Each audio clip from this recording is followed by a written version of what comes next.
अपने बच्चों का दिमाग कैसे तेज करें। अगर आपका बच्चा भी पढ़ाई में कमज़ोर है या दिमाग का पूर्ण विकास नहीं हुआ है, उम्र बढ़ने के साथ साथ अगर उसके अंदर बचपना ही रह जाता है, तो ये निशानियां कमज़ोर दिमाग की वजह से होती है। और आप चाहते हैं कि आपका बच्चा हर क्षेत्र में दिमागी रूप से स्वस्थ रहे, तो उसके लिए हमारे आयुर्वेद ने एक ऐसी मुद्रा के बारे में बताया है जिसको हम ज्ञान मुद्रा के नाम से जानते हैं। और बच्चे ही नहीं, कोई भी व्यक्ति इस ज्ञान मुद्रा को अपनाकर इसका इस्तेमाल करके अपने दिमाग को तेज कर सकता है। और अगर किसी को भूलने की बीमारी है, वो भी ठीक हो जाती है। जो हमारा मस्तिष्क होता है, उसका बायां हिस्सा सोच विचार के लिए काम करता है, और जो दायां हिस्सा होता है वो आध्यात्मिक कार्यों के लिए होता है।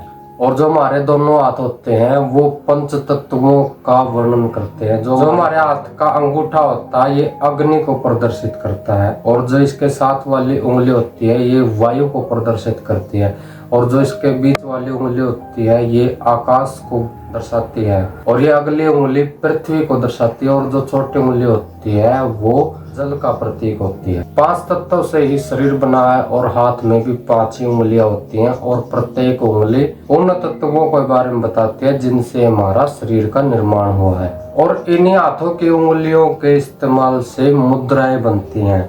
जिस हिस्से के हाथ से हम मुद्रा बनाते हैं, उसका तुरंत प्रभाव शरीर पर पड़ता है, और वो शरीर के विपरीत पड़ता है। इसलिए जो हमारा बायां हिस्सा होता है मस्तिष्क का, वो सोच विचार के लिए काम करता है। इसलिए दाएं हाथ की उंगली से अगर हम ज्ञान मुद्रा बनाते हैं, तो उसका सीधा असर हमारे सोचने और विचारने पर पड़ता है, जिससे दिमाग का विकास होता है। और ज्ञान मुद्रा को बनाना कैसे है, उसके लिए आपको जो अंगूठा होता है अग्नि को प्रदर्शित करता है, और उसके साथ वाली उंगली वायु को प्रदर्शित करते हैं। इन दोनों के जो अग्रभाग होते हैं, सिरे होते हैं, इनको ऐसे मिला लेना है, और मिलाने के बाद जो बची हुई शेष उंगलियां उनको बिल्कुल सीधा रखना है। ये ज्ञान मुद्रा हो गई। और इस ज्ञान मुद्रा का अगर आप संपूर्ण लाभ लेना चाहते हैं, तो कम से कम 30 से 35 मिनट तक हर एक मुद्रा करनी चाहिए। हजारों साल पहले हमारे ऋषि मुनि इन मुद्राओं का इस्तेमाल करके लंबा जीवन जीते थे और शरीर को निरोग रखते थे। और ये जो ज्ञान मुद्रा होती है, इससे हमारे शरीर को कौन कौन से लाभ प्राप्त होते हैं। ज्ञान मुद्रा से हमारी स्मरण शक्ति बढ़ती है, सोचने की ताकत मजबूत हो जाती है, और जो बुद्धि होती है वो भी तेज हो जाती है। साथ ही साथ ज्ञान मुद्रा को अगर हम रोज करते हैं, तो हमारा स्नायु तंत्र, जो मस्तिष्क हमारे शरीर को आदेश देता है, वो प्रणाली बहुत ही शक्तिशाली हो जाती है।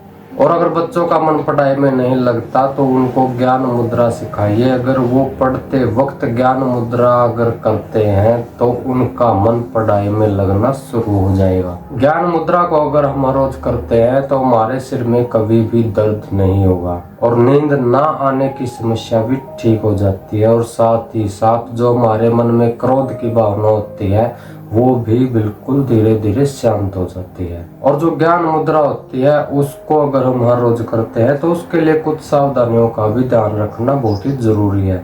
ज्ञान मुद्रा का प्रयोग करने वाले को मादक पदार्थों का, नशीले पदार्थों का सेवन कभी नहीं करना चाहिए। और जो भोजन हम खाते हैं, वो शाकाहारी और सात्विक होना चाहिए। तामसी भोजन और मांस मीट खाने वाले अगर ज्ञान मुद्रा करते हैं, तो उनके ऊपर कोई भी प्रभाव, कोई भी लाभ उनको नहीं मिल सकता। अगर आयुर्वेद से हम लाभ उठाना चाहते हैं, तो आयुर्वेद के अनुसार ही आचरण भी करना होगा। जानकारी अच्छी लगी हो तो वीडियो को लाइक और चैनल को सब्सक्राइब कर दे, ताकि ऐसे ही स्वास्थ्य से संबंधित जानकारी आपको सबसे पहले मिल सके। धन्यवाद।